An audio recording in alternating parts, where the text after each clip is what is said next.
कि किसके नेतृत्व में आपका मुख्यमंत्री कौन होगा, तो शिंदे जी ने मुस्कुराते हुए देवेंद्र फडणवीस जी की तरफ देखा। देवेंद्र फडणवीस जी ने शिंदे जी की तरफ देखा और शिंदे जी ने कहा हमारा काम ही हमारा मुख्यमंत्री होगा। ये रिकॉर्डेड है, कोई प्रेस कॉन्फ्रेंस में जाके देख सकता है।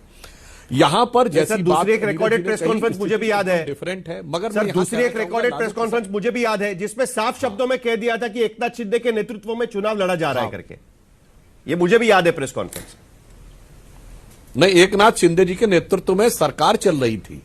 मुख्यमंत्री के कैंडिडेट के बारे में आप मुझे एक बार दिखा दिए इसमें कहा हो कि एकनाथ शिंदे जी मुख्यमंत्री के कैंडिडेट हैं। ये वैसा ही कंफ्यूजन है जैसे उद्धव ठाकरे जी को उस जमाने में हुआ था। मगर हम सब मिलकर चुनाव लड़ रहे थे। यदि देवेंद्र फडणवीस जी सीएम रह के डिप्टी सीएम रहे तो एकनाथ शिंदे जी के भी उस कद पर कोई प्रभाव नहीं पड़ता इस बात से, क्योंकि हमारे यहां सब मिलजुल कर कार्य करने का विचार रहता था।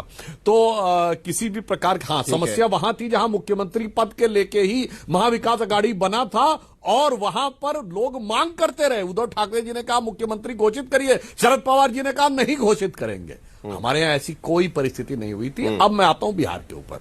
देखिए, बिहार में साहिल जी समझना चाहिए, लालू प्रसाद यादव जी बहुत परिपक्व नेता है, बहुत समझदार नेता है।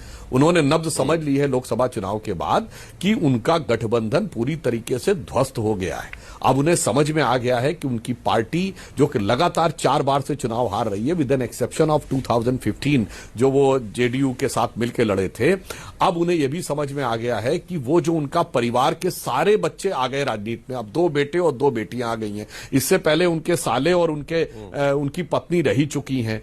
अब उनको यह भी समझ में आ गया, एक दौर में बिहार में वो कहते थे गरीब गुरबा की सरकार है, अब बिहार वालों को समझ में आ गया तो एक कुनबा की सरकार है।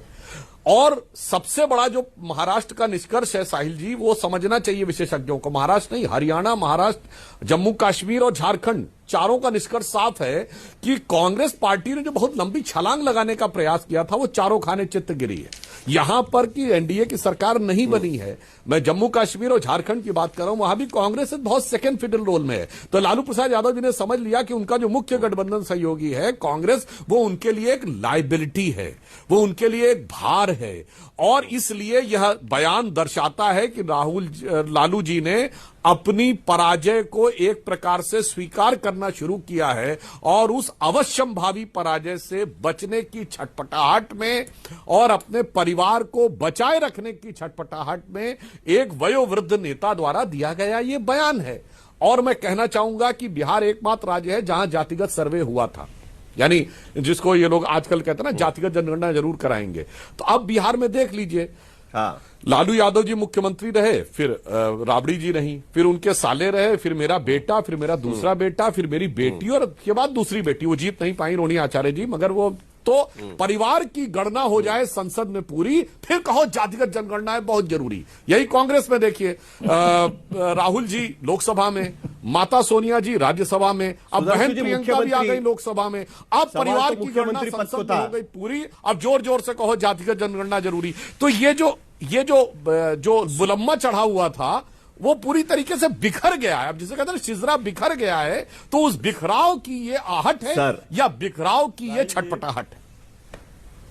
साहिल जी, सर सवाल तो मुख्यमंत्री पद को लेकर था। आपने पोस्टर देखा कि नहीं? 1 जनवरी 2025 का पहले दिन का पोस्टर है। 2025 से 2030 तक मुख्यमंत्री रहेंगे नीतीश कुमार। अभी अभी नीरज कुमार जी ने कह भी दिया कि महाराष्ट्र की स्थिति अलग है, जैसे महाराष्ट्र में देवेंद्र फडणवीस बने वैसे बिहार में नहीं हो सकता। सवाल तो मुख्यमंत्री पद को लेकर है ना, सुधांशु जी?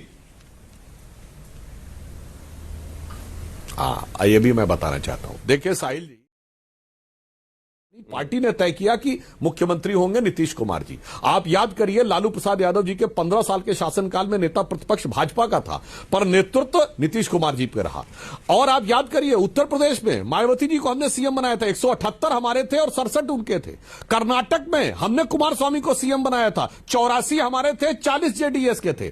तो भारतीय जनता पार्टी ने गठबंधन धर्म को ईमानदारी से निभाया है। कभी भी यह प्रयास नहीं, इनका गठबंधन उल्टा रहा। इन्होंने कहा हम मुख्यमंत्री बनेंगे। हमने सीएम बनने के लिए कभी भी किसी गठबंधन का इस्तेमाल नहीं किया। बड़े दल होकर भी छोटे दलों के सीएम बनवाने के अनेक उदाहरण, और एकनाथ शिंदे जी का उदाहरण भी आपने देखा था पिछले चुनाव में।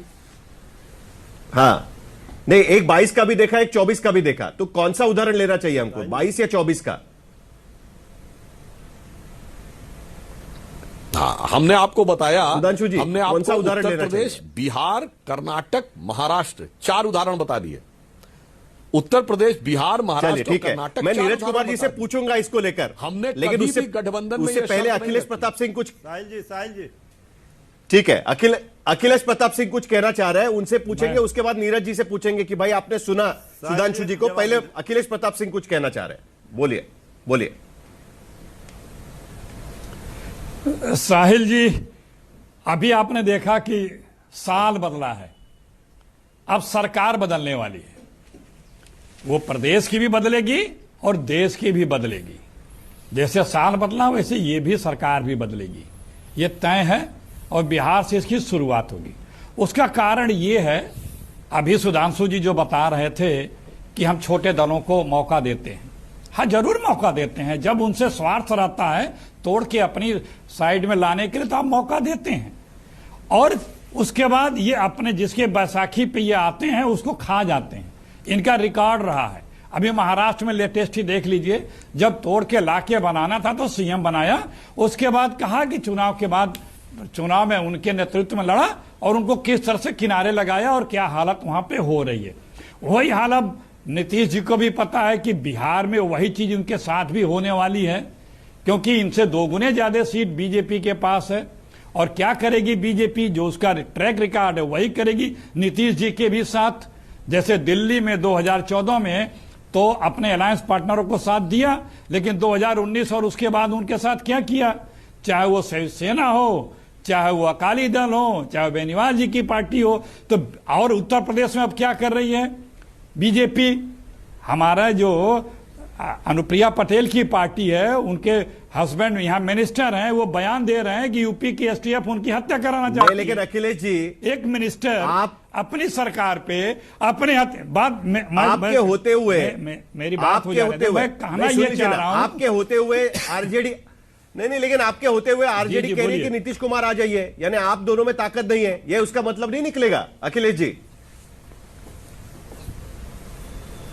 देखिए, मैं अभी आप इसका भी जवाब दे रहा हूं।